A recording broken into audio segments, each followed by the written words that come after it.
आइए जानते हैं आज के कुछ प्रमुख अंतर्राष्ट्रीय खबरों को। पहले एक नजर आज की हेडलाइंस पर। सीमा हैदर की खुली पोल, नेपाल के पशुपतिनाथ मंदिर में नहीं मिला शादी का सबूत। यौन उत्पीड़न केस में ब्रजभूषण शरण सिंह को बड़ी राहत, दिल्ली के राउज एवेन्यू कोर्ट ने दी जमानत। दिल्ली के जिम में 24 साल के इंजीनियर की मौत, ट्रेडमिल पर करंट लगा। चंद्रयान 3 मिशन को लेकर आया बड़ा अपडेट, इसरो ने दी महत्वपूर्ण जानकारी।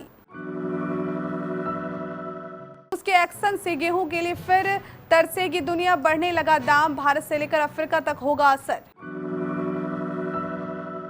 दिल्ली अध्यादेश मामले की अब संविधान पीठ में होगी सुनवाई, सुप्रीम कोर्ट का फैसला। सेल्फ रिस्पेक्ट सभी को प्यारी होती है, पति आलोक मौर्य के साथ रहने के सवाल पर ज्योति मौर्य ने दिया जवाब। चीन के विदेश मंत्री लापता, अमेरिकी टीवी एंकर से अफेयर की चर्चा। माता पिता बने सीता दत्ता और वत्सल सेठ, दृश्यम एक्ट्रेस ने प्यारे से बेटे को दिया जन्म।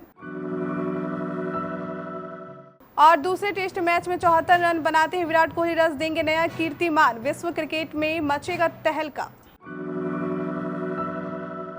पाकिस्तानी महिला सीमा हैदर और उसके प्रेमी सचिन के उस दावे की पोल खुल गई जिसे झूठ की बुनियाद पर खड़ा किया गया था। ये एक ऐसा सच है जो आपको भी हैरान कर देगा। सीमा और सचिन मीना ने कई दिनों से पूरी दुनिया के सामने नेपाल में शादी करने की जानकारी देकर सबको चौंका दिया था। बार बार वो दावा करते रहे कि 10 मार्च से 17 मार्च तक सीमा हैदर और सचिन मीना नेपाल में थे और उस दौरान उन्होंने नेपाल के प्राचीन पशुपतिनाथ मंदिर में हिंदू रीति रिवाज से शादी कर ली। जब उनके इस दावे की पड़ताल करने के लिए एक न्यूज टीम के द्वारा नेपाल पहुंची तो पशुपतिनाथ मंदिर के रजिस्टर में कई बार चेक करने के बावजूद भी सचिन और सीमा के नाम की कोई एंट्री नहीं मिली जिसमें शादी की जानकारी हो या दोनों के नाम हो। महिला पहलवानों से यौन उत्पीड़न के मामले में आरोपित भारतीय कुश्ती महासंघ के पूर्व अध्यक्ष ब्रजभूषण शरण सिंह को दिल्ली के राउज एवेन्यू कोर्ट से बड़ी राहत मिली है। कोर्ट ने आज गुरुवार को उन्हें नियमित जमानत दी है। मामले में दिल्ली पुलिस का रुख असमंजस दिखा। कोर्ट में दिल्ली पुलिस के वकील ने कहा कि वह जमानत याचिका का ना तो विरोध कर रहे हैं और ना ही समर्थन कर रहे हैं। उनका कहना केवल इतना है कि इस पर कानून के प्रावधानों के तहत कार्रवाई की जाएगी। दिल्ली के रोहनी इलाके में जिम के अंदर वर्कआउट करते हुए एक इंजीनियर की मौत हो गई। ट्रेडमिल में करंट फैलने से यह हादसा हुआ। मीडिया रिपोर्ट्स के मुताबिक घटना मंगलवार सुबह करीब 7:15 की है। पुलिस ने शव को पोस्टमार्टम के बाद परिजनों को सौंप दिया है। वहीं जिम संचालक अनुभव दुग्गल को लापरवाही से जुड़ी धाराओं के तहत केस दर्ज कर गिरफ्तार किया गया है। मामले में तकनीकी जांच के लिए एक्सपर्ट की भी मदद ली जा रही है। चांद को फतह करने के मिशन से गया चंद्रयान 3 अपने तय रास्ते पर सफलतापूर्वक आगे बढ़ रहा है। भारतीय अंतरिक्ष अनुसंधान संगठन ने जानकारी देते हुए बताया कि चंद्रयान 3 की चौथी कक्षा को सफलतापूर्वक बदल दिया गया है। वहीं इससे पहले इसरो ने 18 जुलाई को चंद्रयान 3 की तीसरी कक्षा बढ़ाने की प्रक्रिया को सफलतापूर्वक पूरा किया था। अब इसके बाद अगली ऑर्बिट मैन्यूरिंग 25 जुलाई 2023 को दोपहर 2 से 3 बजे की होगी। बता दें कि 14 जुलाई 2023 को दोपहर 2:35 पर इसरो का फैट बॉय कहा जाने वाला GSLV Mark 3 रॉकेट चंद्रयान को अंतरिक्ष में लेकर रवाना हुआ। ये पहले पृथ्वी के ऑर्बिट और उसके बाद चंद्रमा के ऑर्बिट में चक्कर लगाते हुए आज से ठीक 41 दिन बाद चंद्रयान 3 की चांद की सतह पर लैंडिंग 24 से 25 अगस्त के बीच होगी। काला सागर में रूस के एक ऐलान से दुनिया फिर से सहमी हुई है। रूस ने कहा है कि वह यूक्रेन के साथ अनाज समझौते से पीछे हट रहा है। यही नहीं, व्लादिमीर पुतिन की सरकार ने धमकी दी है कि काला सागर में यूक्रेन के बंदरगाह की ओर बढ़ते जहाजों को वह सैन्य जहाजों के रूप में देखेगा। रूस के इस ऐलान के बाद अब दुनिया भर में गेहूं के दाम एक बार फिर से बढ़ने लगे हैं। इससे पहले रूस ने काला सागर के रास्ते यूक्रेन के गेहूं और अन्य अनाजों से भरे जहाजों को सुरक्षित रास्ता देने के समझौते से खुद को अलग कर लिया था। इस बीच अमेरिका ने आरोप लगाया है कि रूस यूक्रेन के मालवाहक जहाजों को निशाना बनाने की योजना बना रहा है। वहीं पुतिन ने कहा है कि अगर उनकी मांगों को मान लिया जाता तो वह तुरंत अनाज समझौते पर वापस लौट आएंगे। पुतिन ने मांग की है कि रूस के कृषि बैंक को वैश्विक पेमेंट सिस्टम से जोड़ा जाए।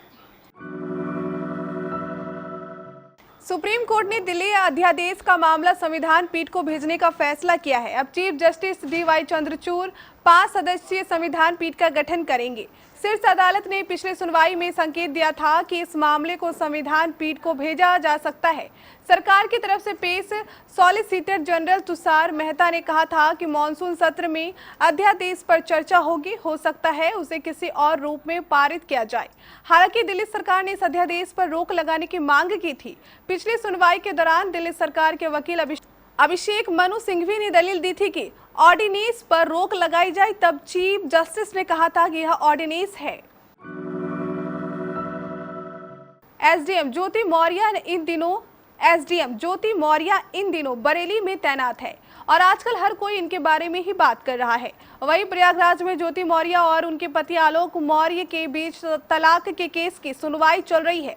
इस केस की सुनवाई के बाद जब आलोक मौर्य मीडिया के सामने आए थे तो उन्होंने कहा था कि वह पत्नी ज्योति मौर्य समझौते को तैयार है और वह सब कुछ अपने बेटियों के लिए कर रहे हैं। आपको बता दें कि इस वक्त दोनों बेटियां ज्योति मौर्य के साथ रह रही हैं। पड़ोसी मुल्क चीन में अजीब सा सन्नाटा है। चीन के विदेश मंत्री किन गांग लापता बताए जा रहे हैं। उन्हें 25 जून के बाद से सार्वजनिक तौर पर नहीं देखा गया। ऐसे में चीन समेत दुनिया भर में कयास लगने लगे हैं कि वह गए तो कहां गए। लेकिन विदेश मंत्री की गुमशुदगी का ये मामला 7 समंदर पार एक अमेरिकी पत्रकार से भी जुड़ा हुआ है। चीन के विदेश मंत्री किन गांग को राष्ट्रपति शी जिनपिंग का बेहद करीबी माना जाता है। ऐसा कहा जा रहा है कि चीन के विदेश मंत्री और स्टेट काउंसलर के पद तक उनकी तरक्की दोगुनी रफ्तार से हुई है, लेकिन अब उतनी ही हैरानी उनके रहस्यमय तरीके से गायब होने की भी है। इशिता दत्ता और वत्सल सेठ टीवी इंडस्ट्री के जाने माने सेलेब कपल हैं। दोनों अक्सर एक साथ नजर आते हैं और काफी प्यारे भी हैं। दोनों ही अब एक खूबसूरत से बेटे का माता पिता बन गए हैं। वत्सल सेठ और इशिता दत्ता ने 19 जुलाई को अपने पहले बच्चे का स्वागत किया। मां और बच्चा दोनों स्वस्थ हैं और एक्ट्रेस को शुक्रवार को अस्पताल से छुट्टी मिल जाएगी। वेस्टइंडीज के खिलाफ 20 जुलाई से त्रिनिदाद में शुरू हो रहे दूसरे टेस्ट मुकाबले में टीम इंडिया के रन मशीन विराट कोहली के पास इतिहास रचने का शानदार मौका है।